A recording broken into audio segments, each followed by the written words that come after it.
Moreover, Dimas was the bandit, as will be read in what follows, hanged at the Lord's right side. He sprung from the land of promise, from a free class, evidently from a royal family, as the son of a certain procurator.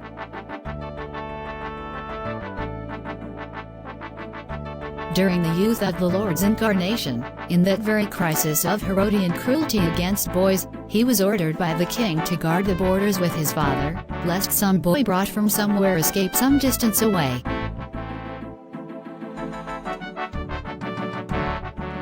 Yet Joseph, just as the Gospel says, was warned in a dream by an angel to take the boy and mother and flee to Egypt. On that very day, the father and son had gone outdoors, and where a plentiful crowd was accustomed to come, they watched the crossing.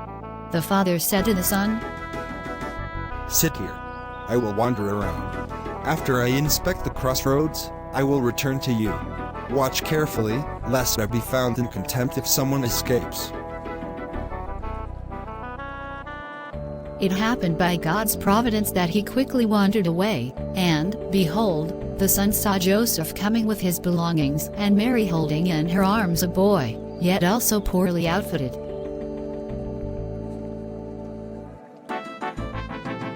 Converted to a pious disposition through the mercy of God, he drew near and intently looked at the boy. While they faltered in their fear, he greeted them in a most officious way, saying, "May the Lord be with you and guide your journey, because though you all appear to be poor, you also possess a most distinguished descendant." Obviously, the very fount of goodness and compassion discerned him and banished his hardness of heart lest he be troublesome to them. Nevertheless, attempting to understand, he said, "It makes sense, where you come from, who you are, and where you are heading, or whatever reason you are wearying such an elegant boy with you journey. Indeed, the king's order we have is not to allow boys to escape. Yet perhaps on that account such a wonderful face is being carried away, that when the time is right, he will return and rule. If I will have seen you fleeing from the ruler's hand and hiding the boy, you must think somewhat against his empire, and will heed a different one."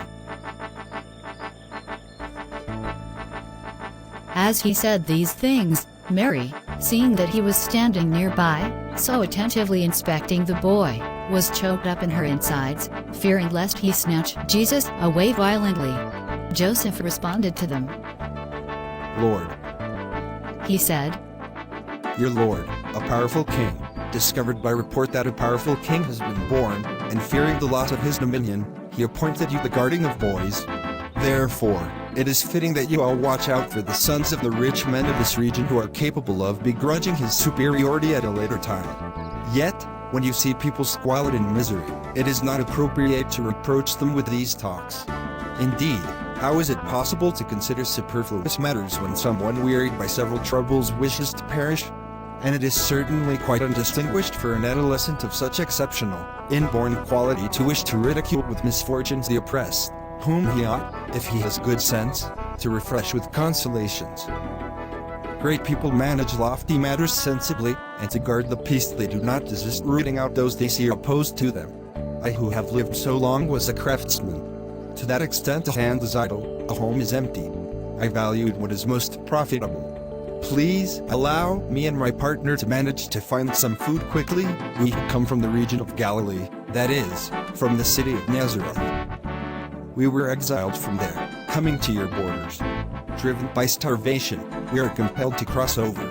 Indeed, we have heard from destitute persons who move around by begging the tar when the borders of Egypt, whether by griping at doors or doing some work, they found abundantly as regards survival.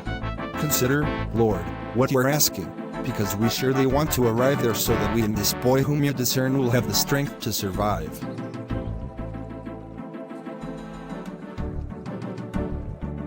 Hearing that inasmuch as they were migrants, it would not be reasonably possible for them to be hostile, he brought out a little something, staring at him,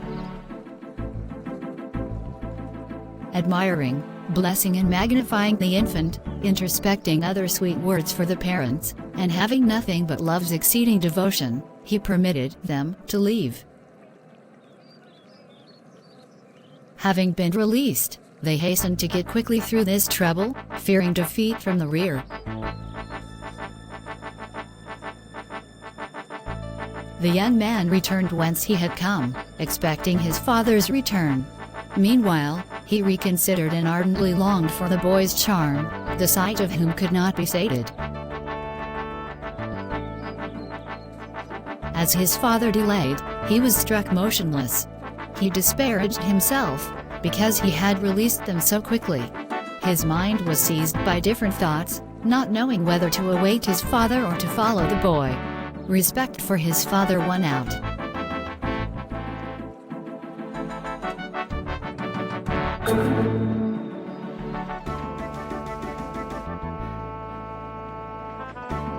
When he returned, he questioned him with an oath what he had seen. Both hiding the secret and avoiding a lie, he responded, Absolutely nothing except the poorest rustic, and a weak woman carrying a wailing boy, wrapped in filthy rags. Because I saw they were beggars, knowing that such would not concern the Lord, especially because they were pilgrims, I permitted them to go. His father's anger greatly flared. He was to slit the throats of boys not only of this region, but also foreigners. The father said to him, Have you not done the worst? Did you not hear the Lord instructing me what I now tremble to recall, that if I love life and whatever I possess, by no means should I dismiss either a rich or poor man, either a native or a foreigner? The one in fact whom I heard appointed the butchering of his own true son and domestics. How would he not kill foreigners also? What will I do now? Bound by oath, I will not be able to lie. If he convicts me of treason, he will kill me in place of the boys.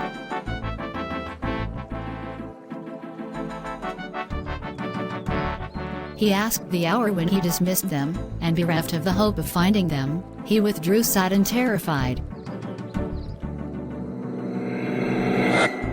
When at last the massacre of boys was savagely finished, he did not dare to come voluntarily, but instead was summoned before the king, and he was found guilty of neglect for the empire. When he was held liable for high treason, he recalled the sequence of what had happened. When he was supported with their help, he quickly distanced such a crime from himself. Lest he be capitally punished for his son, he completely disowned him.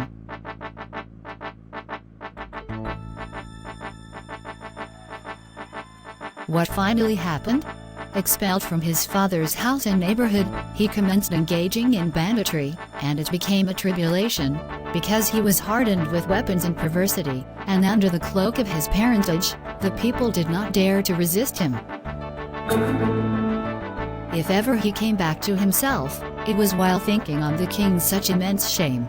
He would continue faithfully a little, because he would recollect that he alone, in consideration of piety, had disregarded his empire. Now then, let us return to the order of what happened. Not much time later an angel said to Joseph, Return to the land of Judah, for Herod is deceased. Archelaus his son has succeeded him in rule. While he ruled for a few years, Joseph, along with the boy and mother, returned. Passing over the land of Judah for fear of Archelaus, they returned to Nazareth. There our Lord Jesus Christ, for many years in submission to his parents, was growing in age, full of grace and truth. King Archelaus was truly hostile to the Jews. By their appeal, Augustus summoned him to Rome and condemned him, convicted of the charges presented, to exile in Gallic Vienna. At last Pontius Pilate, sent by Augustus, accepted rule. He, in order to placate peace with the Jews, was eager to make reforms. Sending out his agents all around, he partly overthrew those who were seditious by hanging them.